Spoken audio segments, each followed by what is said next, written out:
In this video, I have my line tracking robot. I have this big cardboard piece that it runs on with these black lines that it tracks with 3 different VEX line trackers. I'm using a Arduino Mega with VEX components, and I have 3 DC motors on it. The process of building it, I have this first picture.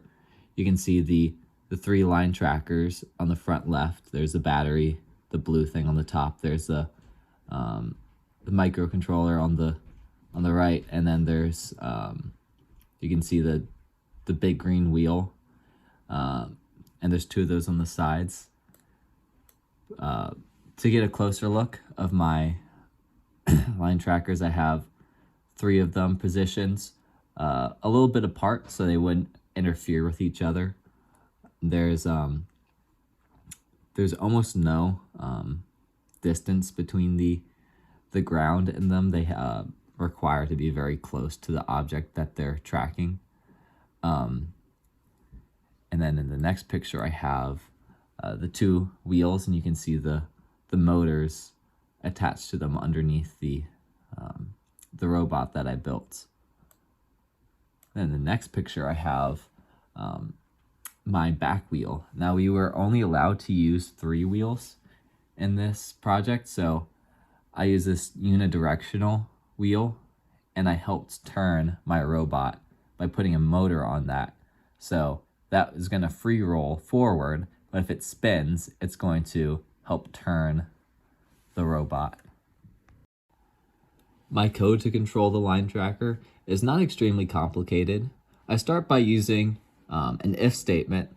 That's if all of the line trackers detect something when the value is over 400. Then I tell the motors to spin normal, so it's just going forward at a slow speed. I add to my counter, and I print what that counter is. Now, if the counter is equal to 4, which is the finish line, then I set done equal to 1, breaking my while loop. I stop my motors, and I print finish on the LCD. If I'm not crossing one of those lines, what it does instead is it goes to the next else if and says if the line is under the middle line tracker, then I tell the motors to drive forward at the same speed and the back wheel doesn't turn. If the left line, if the line is underneath the left line tracker, then I tell my I tell it to turn. So I then turn my back wheel, and I turn my 2 front wheels at different speeds.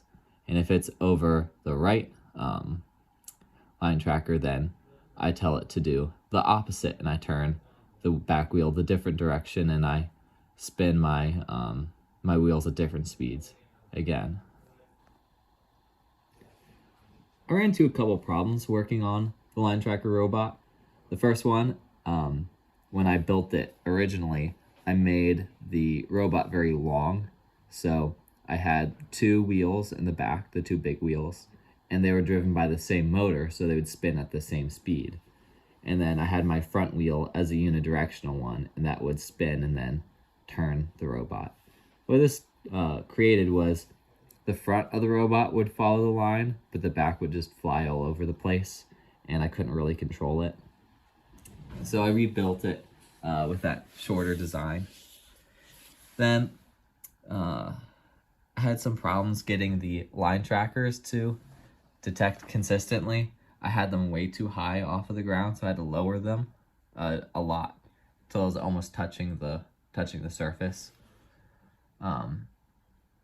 And my last problem was the order of my if statements. I didn't really think about it, but if my first if statement is looking for when the middle line is over 500 and it crosses one of those checkpoints where all of them are going to go over 500, it's probably just going to only only see that one if statement and say, yep, that's good, and then keep driving forward instead of turning the counter up. So I had to put my if statement looking for when they're all high at the very top. So it would do that one first.